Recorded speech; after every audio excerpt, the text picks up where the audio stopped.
মুভির শুরুতে আমরা একটা অ্যাওয়ার্ড ফাংশন দেখতে পাই। শহরের সবথেকে বেস্ট কনস্ট্রাকশন কোম্পানি এবং ইঞ্জিনিয়ারদেরকে এই ফাংশনে অ্যাওয়ার্ড দেওয়া হয়। আর প্রতি বছর ভাসুন্ধরা কনস্ট্রাকশন কোম্পানির ইঞ্জিনিয়াররাই সবগুলো অ্যাওয়ার্ড জেতে। এই বছরও এর ব্যতিক্রম ঘটেনি।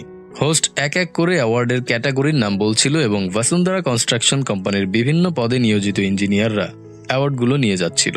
কিছুক্ষণ পর সেখানে ভাসুন্ধরা কনস্ট্রাকশন কোম্পানির মালিক মিস ভাসুন্ধরা নিজেই উপস্থিত হয় বেস্ট কনস্ট্রাকশন কোম্পানির অ্যাওয়ার্ডটি গ্রহণ করতে।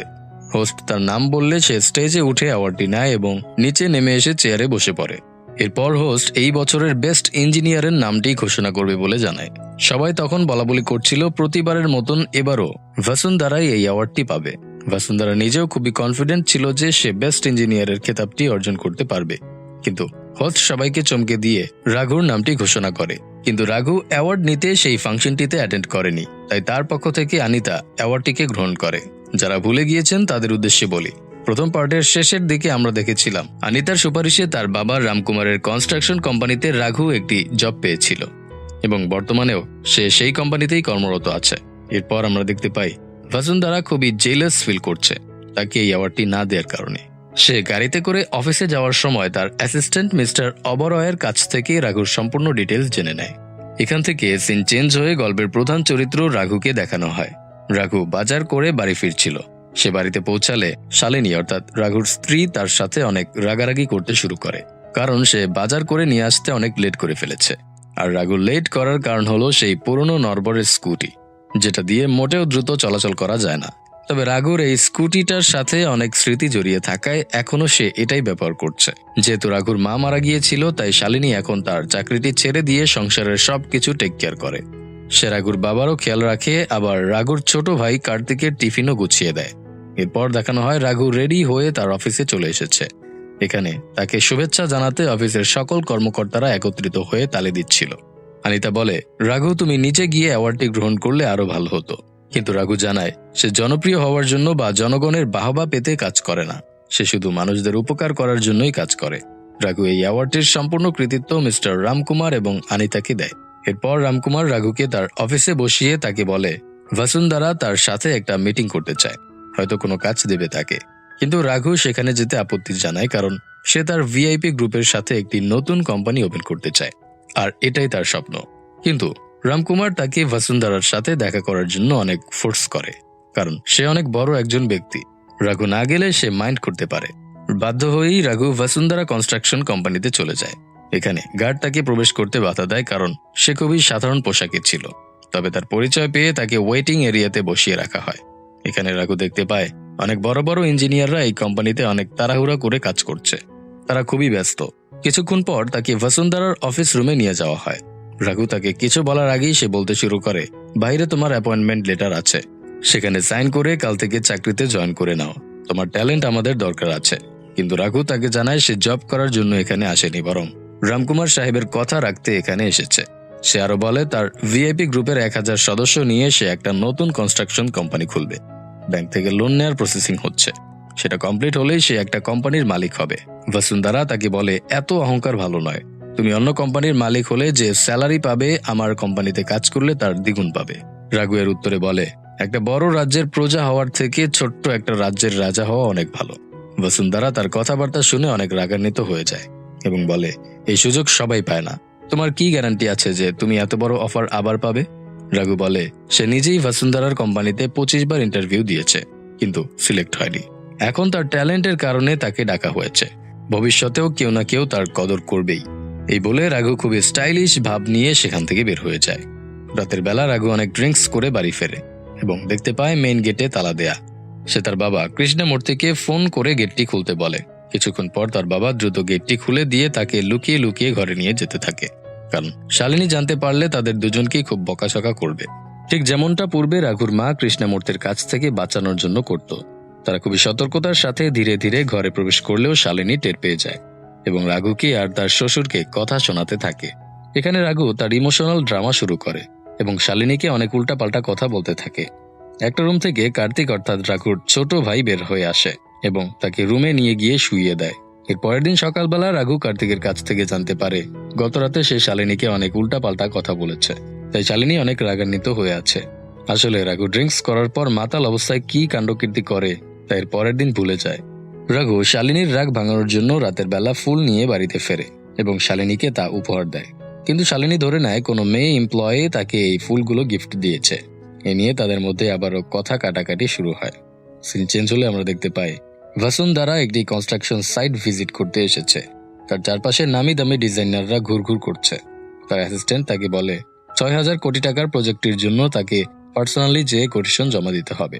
এটা শুনে বসুন্ধরা অনেক রেগে যায়, কারণ একটা কোটেশন জমা দিতে তাকে কেন যেতে হবে।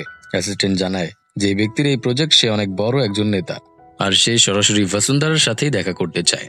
উপায় না পেয়ে বসুন্ধরা এর পরের দিন সেই নেতার বাড়িতে কোটেশন নিয়ে হাজির হয়, কিন্তু সেখানে গিয়ে সে দেখতে পায় সে একা নয়, বরং রাঘু ও রামকুমার কোম্পানির পক্ষ থেকে কোটেশন জমা দিতে এসেছে। এটা দেখে বসুন্ধরা আরো বেশি হাইপার হয়ে যায়, কেননা তার ধারণা সে কখনো কোনো ছোট কোম্পানির সাথে লড়াই করবে না। তাই সে ভেতরে গিয়ে নেতাকে একাকী মিটিং করার প্রস্তাব দেয়, কিন্তু সেই নেতা জানায় তাকে সবার সামনেই প্রেজেন্টেশন দিতে হবে। বাধ্য হয়ে বসুন্ধরা তার টিম নিয়ে একটি 3D মডেল এক্সপ্লেন করতে থাকে। তবে বসুন্ধরা অনর্গল ইংরেজিতে প্রজেক্টটি ব্যাখ্যা করছিল, তাই সেই নেতা আংশিক বুঝতে পেরেছে। এরপর পালা আসে রাঘুর প্রেজেন্টেশনের। সে মাটিতে বসে খুবই সাবলীল ভাষায় প্রজেক্টের ডিটেলস নেতাকে বুঝিয়ে দেয়। এরপর সেই নেতা বসুন্ধরাকে বলে তার আইডিয়া খুব ভালো ছিল এবং তার বাজেটও অনেক কম। তবে সে রাঘুকে প্রজেক্টটি দিয়ে দেয়, কারণ রাঘুর মধ্যে সে একটা ভিন্ন ধরনের প্রতিভা এবং স্মার্টনেস দেখতে পেয়েছে। বাইরে এসে বসুন্ধরা তার অ্যাসিস্ট্যান্টের সাথে অনেক রাগারাগি করতে শুরু করে। সে বলে এনে তার সাহস কি করে হলো 2 পয়সার মানুষদের সামনে আমাকে ছোট করার। এই কথাটি আবার রাঘু শুনে ফেলে। সে বসুন্ধরার সামনে এসে তাকে বলে, ম্যাডাম, আমি না হয় 2 পয়সার মানুষ, কিন্তু রামকুমার স্যার কিন্তু বয়সে আপনার থেকে অনেক বড়। তাকে এই কথাটি বলা উচিত হয়নি। আপনি যে প্রজেক্টের প্রেজেন্টেশন দিয়েছেন আমিও সেম প্রজেক্টের প্রেজেন্টেশনই দিয়েছি। তফাৎ ছিল অহংকারের। আপনি ওভার কনফিডেন্ট ছিলেন এবং আপনার কথার মধ্যে অহংকারের ছাপ স্পষ্ট ভেসে উঠেছিল, তাই প্রজেক্টটি আমি পেয়েছি। এই বলে রাঘু সেখান থেকে চলে যায়, কিন্তু বসুন্ধরা তার কথাগুলোকে ইনসাল্ট হিসেবে নেয় এবং সে মনে মনে সিদ্ধান্ত নেয় রাঘুকে সে উচিত শিক্ষা দিয়েই ছাড়বে। সেই রাতে সেলিব্রেশন করার জন্য রাঘু তার কলিগ সুন্দরামের সাথে বসে অনেক বেশি ড্রিঙ্কস করে ফেলে। বাড়িতে পৌঁছে সে আবারও মাতলামো শুরু করে। বেচারা কৃষ্ণমূর্তি এবার ভয়ে রুমের ভেতরে গিয়ে বসে পড়ে। কার্তিক রাঘুকে কিছু চুইংগাম খাইয়ে দেয়, যাতে তার মুখ থেকে মদের গন্ধ না বের হয়। কিন্তু তাদের দুজনের কাণ্ডকীর্তি আবার দূর থেকে দাঁড়িয়ে শালিনী দেখছিল। সে রাঘুর হাতে একটা লাল সুতো বেঁধে দেয় এবং প্রমিস করায় সে যেন আর কখনো ড্রিঙ্কস না করে, ঠিক যেমনটা রাঘুর মা তার হাতে বেঁধে দিয়ে বলেছিল। এর পরের দিন সকালবেলা রাঘু আনিতাকে সঙ্গে নিয়ে কনস্ট্রাকশন সাইটে আসলে দেখতে পায় তাদের কর্মচারীরা আর একটা কোম্পানির কর্মচারীর সাথে মারপিট করছে। আনিতা তাদের থামাতে গেলে এক ব্যক্তি তাকে ঘাড় ধাক্কা দিয়ে নিচে ফেলে দেয়, যেটা দেখে রাঘু প্রচন্ড পরিমাণে রেগে যায় এবং সেই কর্মচারীদের মারধর করতে থাকে। এক পর্যায়ে একজন বিশাল বিলবোর্ড দেখায় রাঘুকে, আর তখনই অনেকগুলো গাড়ি নিয়ে সেখানে বসুন্ধরা হাজির হয়। সে রাঘুকে একটা কনফার্মেশন লেটার দিয়ে বলে এই প্রজেক্টটি তার কোম্পানিতে ট্রান্সফার করে দেওয়া হয়েছে। আসলে বসুন্ধরা সেই নেতার বাড়ি থেকে ফিরে অন্য আরেকজন বড় নেতার সাথে দেখা করেছিল এবং তাকে বাধ্য করেছিল এই প্রজেক্টটি রাঘুর কোম্পানি থেকে ট্রান্সফার করে তার কোম্পানিতে দিয়ে দিতে। বসুন্ধরা জানায় রামকুমার কোম্পানিকে সে শেষ করে দেবে, কারণ রাঘু তাকে অনেক বেশি অপমান করে ফেলেছে। এর বদলা স্বরূপ সে এই কাজটি করবে। রাঘু সেখান থেকে মন খারাপ করে চলে যায়। এর পরের দিন অফিসে গেলে রাঘু জানতে পারে তাদের কোম্পানির সবগুলো ক্লায়েন্ট প্রজেক্ট ক্যান্সেল করে দিচ্ছে। রাঘু বুঝতে পারছিল না তার সাথে কি ঘটছে। সে তার ক্লায়েন্টদের সাথে মিট করে জানতে পারে বসুন্ধরা তাদেরকে অনেক ভালো অফার করেছে। রামকুমার কোম্পানি যেই কাজটি 80 কোটি টাকা দিয়ে কমপ্লিট করবে, সেই একই কাজটি বসুন্ধরা মাত্র 50 কোটি দিয়ে করবে বলে জানিয়েছে। আসলে বসুন্ধরা নিজের লোকসান হলেও রামকুমারের কোম্পানিকে পথে নামাতে চায়। রাঘু আর সুন্দরাম তাদের ক্লায়েন্টদেরকে অনেক বোঝানোর চেষ্টা করে তারা যাতে শেষ মুহূর্তে এসে অর্ডার ক্যান্সেল না করে, কিন্তু কেউ তাদের কথা শোনে না। রাঘু দেখতে পায় রামকুমার সাহেব অনেক চিন্তিত হয়ে আছে। সিন চেঞ্জ হলে আমরা দেখি রামকুমার উপায় না পেয়ে বসুন্ধরার সাথে দেখা করতে এসেছে। এখানে সে বসুন্ধরাকে রিকোয়েস্ট করে তার ছোট্ট কোম্পানিটিকে টার্গেট করে নিশ্চিহ্ন করে না দিতে। তার সাথে তো তার কোনো শত্রুতা নেই। বসুন্ধরা জানায় তার কোম্পানির সাথে শত্রুতা না থাকলেও রাঘুর সাথে আছে, এবং সেটাও বলে যে যদি রাঘুকে তার কোম্পানি থেকে বের করে দেওয়া হয় তাহলেই সে রামকুমার কনস্ট্রাকশন কোম্পানির সব প্রজেক্ট ফিরিয়ে দেবে। কিন্তু রামকুমার খানিকটা ভেবে বলে এটা সম্ভবই না। এরপর সে সেখান থেকে চলে যায়। রাতের বেলা রাঘু তার ছাদে বসে তার মায়ের কথা ভাবছিল, কারণ সে ডিপ্রেশনে থাকলে তার মাই তাকে সাহায্য করত। কিছুক্ষণ পর রাঘু কল্পনাতে তার মাকে বাস্তবেই দেখতে পায়, যে তাকে পরামর্শ দেয় তার মন যা করতে চায় সে যেন সেটাই করে। রাঘু বুঝতে পারে তার মা তাকে কি উপদেশ দিতে চাইছে, তাই সে এর পরের দিন অফিসে গিয়ে রামকুমারের সাথে দেখা করে। এবং নিজে থেকেই চাকরি থেকে রিজাইন করে নেয়। রামকুমার তখন বলছিল তাকে রিজাইন নিতে হবে না, সে বিষয়টি হ্যান্ডেল করে নিবে, কিন্তু রাঘু জানায় তার জন্য আর এই কোম্পানি লস করতে হবে না, সে মুভ অন করবে। তবে রামকুমার তাকে বলে সে যে কোনো সময় তার কাছে সাহায্য চাইতে আসতে পারবে, তার সাহায্যের দরজা সবসময় খোলা থাকবে। রাঘু রিজাইন নেয়ার খবরটি বসুন্ধরা পর্যন্ত পৌঁছে যায়। সে মনে মনে অনেক আনন্দিত হয় এবং শ্যাম্পেইন ঢেলে সেলিব্রেট করে। তখনই রিসেপশনিস্ট এসে জানায় রাঘু তার সাথে দেখা করতে এসেছে। বসুন্ধরা ভাবছিল রাঘু গিভ আপ করে তার কোম্পানিতে চাকরি করতে এসেছে, কিন্তু রাঘু অফিস রুমে ঢুকে বসুন্ধরাকে আবারও অপমান করতে শুরু করে। স্টাইলিশ একটা ভাব নিয়ে চেয়ারে বসে পড়ে এবং পায়ের উপর পা তুলে বসুন্ধরাকে বলে সে কোনো দিনও তার কোম্পানিতে জব করবে না, বরং সে একদিন না একদিন তার নিজস্ব কোম্পানি চালু করবেই।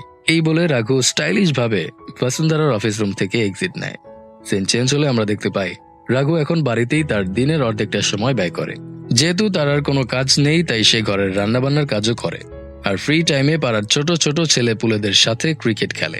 মাঝে মাঝে তার শাশুড়ি তাকে বাজার নিয়ে আসতে বলে। তার জীবন ঠিক আগের মতো হয়ে গিয়েছিল যখন সে বেকার ছিল, তবে সে এই জীবনে খুবই সুখী ছিল।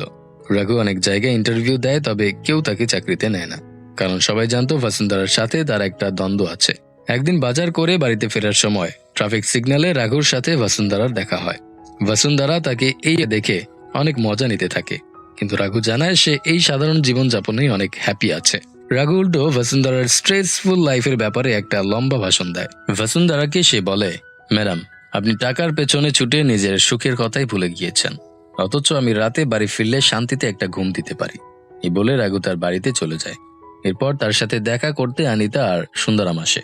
তারা রাঘুকে পরামর্শ দেয় এখনই মোক্ষম সুযোগ তার ভিআইপি গ্রুপের সদস্যদের নিয়ে তার ড্রিম কোম্পানিটি চালু করার, তবে এর জন্য তাকে লোন নিতে হবে ব্যাংক থেকে।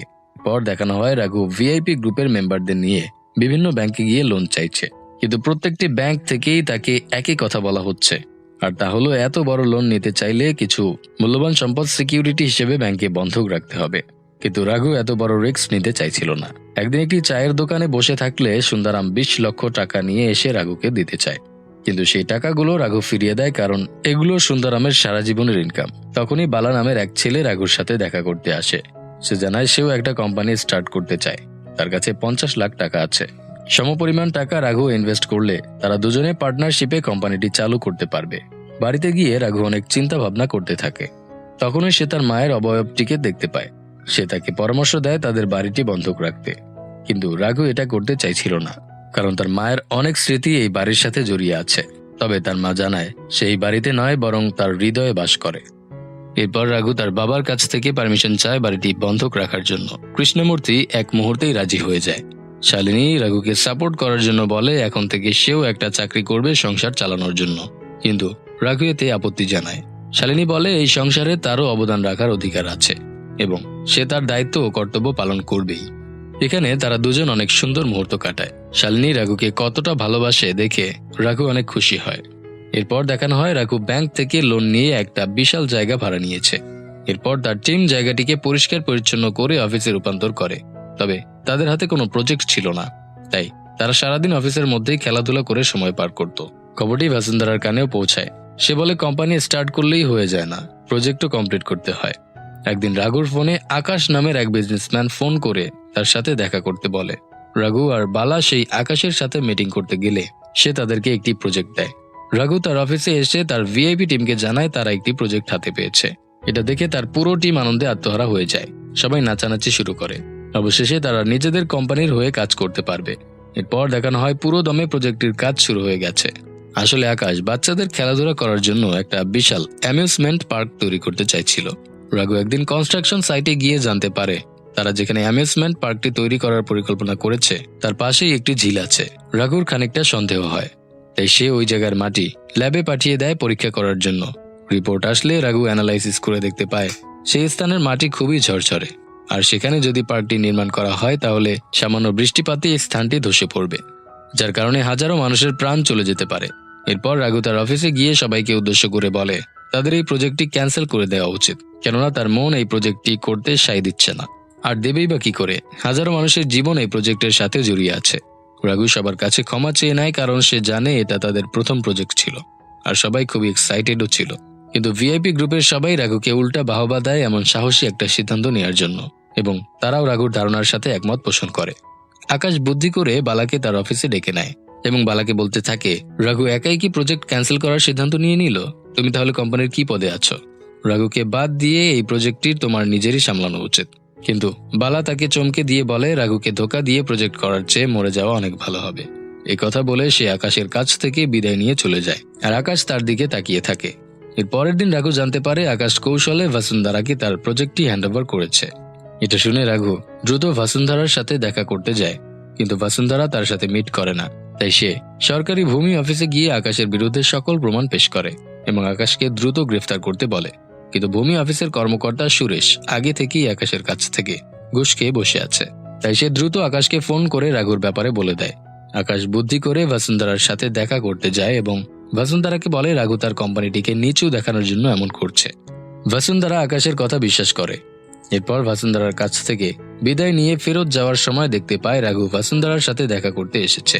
কিন্তু ভাসুন্ধারার অ্যাসিস্ট্যান্ট অবরয় জানায় ভাসুন্ধারা এখন বিজি, আর সে রাঘুর সাথে দেখা করবে না বলে জানিয়ে দিয়েছে। এটা শুনে রাঘু অনেক মন খারাপ করে চলে যেতে থাকে, আর আকাশ তাকে নিয়ে মজা করতে থাকে। রাঘু তাকে বলে এই প্রজেক্টটি সে যে কোনো মূল্যেই বন্ধ করবে, এটা তার চ্যালেঞ্জ। এর পরের দিন সকালবেলা ভাসুন্ধারা কনস্ট্রাকশন সাইটে গিয়ে দেখতে পায় রাঘু তার ভিআইপি গ্রুপের মেম্বারদের নিয়ে প্রোটেস্ট করছে। তাই সে পুলিশে খবর দেয়। পুলিশ এসে রাঘুকে জেলে বন্দি করার হুমকি দেয়, কিন্তু বাকি সবাই নিজ নিজ ফোন বের করে ভিডিও করতে শুরু করে, যার ফলে পুলিশরা ভয় পেয়ে দূরে সরে যায়। কিছুক্ষণ পর সেখানে মিডিয়ার লোকজন চলে আসে। রাঘু তাদেরকে আকাশের কুকর্মের ফাঁস করে দিয়ে বলে অ্যামিউজমেন্ট পার্কটি একটি ঝিলের পাশে হওয়াতে সেখানে ভূমিধস হবে আর হাজার হাজার মানুষ মারা যাবে। অপরদিকে ভাসুন্ধারা একজন বড় নেতাকে ফোন করে রাঘুকে ইমিডিয়েট অ্যারেস্ট করতে বলে। পুলিশ অফিসার উপায় না পেয়ে রাঘুকে আর তার টিমের কয়েকজনকে অ্যারেস্ট করে থানায় নিয়ে যায়, কিন্তু তাদের নিউজটি সব জায়গায় ভাইরাল হতে থাকে। ভাসুন্ধারা নিজেও নিউজ থেকে জানতে পারে সে যে প্রজেক্টটি নিয়েছে সেটা অতিরিক্ত মাত্রায় ঝুঁকিপূর্ণ। তাই সে তার অ্যাসিস্ট্যান্টের সাথে অনেক রাগারাগি করে, কারণ সে এই বিষয়ে কিছুই জানতো না। অপরদিকে রামকুমার রাঘুকে জেল থেকে ছাড়িয়ে আনে, আর তাদের এই ভাইরাল খবরটি আগুনের মতন পুরো দেশে ছড়াতে থাকে। শহরের বিভিন্ন প্রান্ত থেকে আকাশের নামে মামলা করা হয়, ফলে আকাশ প্রচন্ড টেনশনে পড়ে যায়। এদিকে আবার ভাসুন্ধারার কয়েকজন বড় বড় ক্লায়েন্ট তাদের প্রজেক্ট ক্যান্সেল করে দেয়। এর পরের দিন সকালবেলা রাঘু তার অফিসে গিয়ে দেখতে পায় পুরো অফিসে আকাশের লোকজন ভাঙচুর চালিয়েছে। কম্পিউটার থেকে শুরু করে সকল সরঞ্জাম নষ্ট হয়ে গেছে, কিন্তু তাদের কাছে কোনো তথ্য প্রমাণ নেই, তাই তারা কিছুই করতে পারবে না। রাঘু অনেক মন খারাপ করে একটা জায়গায় বসে থাকে। বালা এসে তাকে জানায় সবকিছু আবার নতুন করে কিনতে আর এমপ্লয়ীদের স্যালারি দিতে অনেক টাকার প্রয়োজন। বালা তাকে দুটি পন্থা বলে দেয়। একটা হচ্ছে বন্ধক রাখা তাদের বাড়িটি সম্পূর্ণ বিক্রি করে দেয়া, আর অপরটি হলো রাঘুর সমস্ত শেয়ার সারেন্ডার করে দেয়া। এতে রাঘু আর কোম্পানির মালিক থাকবে না। রাঘু দ্বিতীয় অপশনটি চুজ করে এবং মন খারাপ করে বাড়িতে চলে যায়। অপরদিকে ভাসুন্ধারা আকাশের সাথে অনেক রাগারাগি করে, কেননা সে তাকে ধোকা দিয়ে এই প্রজেক্টের সাথে যুক্ত করে দিয়েছে, আর এখন তার কোম্পানির রেপুটেশন অনেক নিচে নেমে গেছে। এর পরের দিন সকালবেলা রাঘু তার অফিসে গিয়ে দেখতে পায় সবাই অনেক চিন্তিত। রাঘু সামনে এগিয়ে দেখে ভাসুন্ধারা তাদের অফিসে এসেছে। ভাসুন্ধারা তাকে জানায় তারা যে শেয়ারগুলো বিক্রি করেছিল সেগুলো সে কিনে নিয়েছে, আর এখন সে এই কোম্পানির 75% মালিক, কারণ বালা তার 25% বিক্রি করেছিল। ভাসুন্ধারা রাঘুকে তারই কোম্পানি থেকে বের করে দেয়। রাঘু অনেক কষ্ট পায় এবং মন খারাপ করে অফিস থেকে বের হয়ে যায়। তখনই সুন্দরাম আর বালা এসে তাকে জানায় তারাও রাঘুর সাথে রিজাইন করবে, কারণ তারা একসাথে সফল হবে, আলাদা আলাদা নয়। আর শুধু তারা দুজনই নয়, বরং ভিআইপি গ্রুপের সবাই রাঘুকে সাপোর্ট করবে। রাঘু তাদের সবাইকে বলে শহরের নাম্বার 1 কোম্পানিতে চাকরি করার সুযোগ বারবার আসবে না, তাদের ভাসুন্ধারার সাথেই কাজ করা উচিত। কিন্তু সবাই তাকে উত্তর দেয় তারা রাঘুকে ছাড়া কোনো কাজই করবে না। এটা শুনে রাঘু অনেক ইমোশনাল হয়ে যায়। ভাসুন্ধারা রাগান্বিত হয়ে বাইরে বের হয়ে আসে এবং সবাইকে অফিসে ফেরত যেতে বলে, কিন্তু সেই মুহূর্তেই রাঘু তার সামনে চলে আসে এবং তাকে বলে ম্যাডাম, আপনি টাকা পয়সা কামিয়েছেন ঠিকই, কিন্তু আমি কামিয়েছি কিছু ভালো বন্ধু, যারা বিপদে সবসময় আমাদের আগলে রাখে। ভাসুন্ধারা আরো বেশি রেগে যায় এবং সব এমপ্লয়ীদেরকে বলে রাঘুর সাথে গেলে তোমরা পথে বসে যাবে, আর আমার সাথে কাজ করলে দ্বিগুণ বেতন পাবে।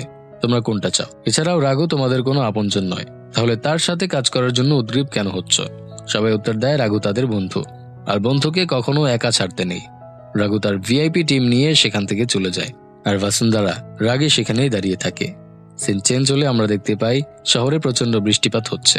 ভাসুন্ধারার কোম্পানির সবাই ডিউটি শেষ করে বাড়িতে চলে যায়, কিন্তু ভাসুন্ধারার মন অনেক খারাপ ছিল, তাই সে অফিসেই কিছুক্ষণ থাকার সিদ্ধান্ত নেয়।